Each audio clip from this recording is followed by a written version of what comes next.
Hürmetli radyo anlaşılar. Ben Erkin Asya Radyosu muhbiri Şöhret Oşur. Bugünkü anlatışımızdan muhim məzmunları tövendikçe. Tayland sotu bugün bunun da 10 yıl burun yüz bergen butxana parıltış vakasıga çetildi deb qaralgan 2 Uyghur gumandarını ölümge hüküm kıldı. Dünya Uyghur Kurultayının sabık reisi Rabia Qadir Hanım mazkur hükümge derhal inkaz qaytırıp sotni mustaqil ve adil bo'lmadi deb ayıpıldı.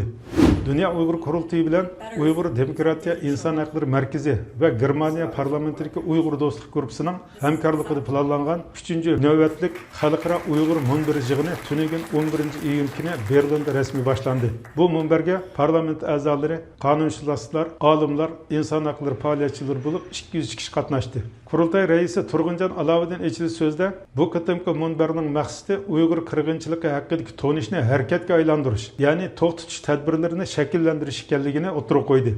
Avustraliyadagi yosh faaliyetçi Subi Böre o'tgan hafta o'tkazgan bir axborot suhbatida Uyg'ur qirg'inchiligining eng ichinishli taraflaridan birining sarlavlardan uzoq ekanligi, ya'ni axborot dunyosining kun tartibida o'rin olmaslik ekanligini o'tirib qo'ydi. U yana xalqaro jamoatning ko'z bilan ko'rgini bo'lgan oson masalalarni kun tartibga akilib, Uyg'ur qirg'inchiligiga o'xshash qiyin va murakkab masalalarga ko'z yumib bilib sukut turayotganligini tanqidladi.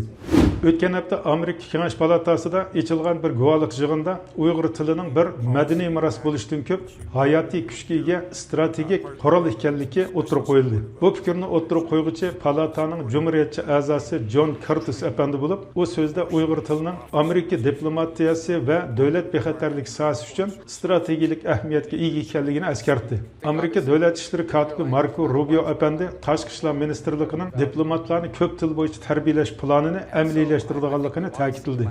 Kanada Kengash palatasining rahbarlaridan biri senator Leo Hosokos efendi 9 iyun günü Kengash palataga bir taklif sunup Kanada hükümetinin Uyghur mahbus Doktor Gülşen Abbas'ның derhal ve şersiz koyup berilishini talep qilishga chaqirdi.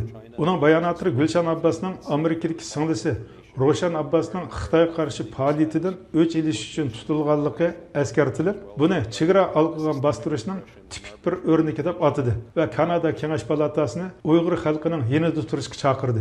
Anlatışımızın to'liq qismini radio to'lqinlarimiz va tor betimizdan anglag'aysizlar.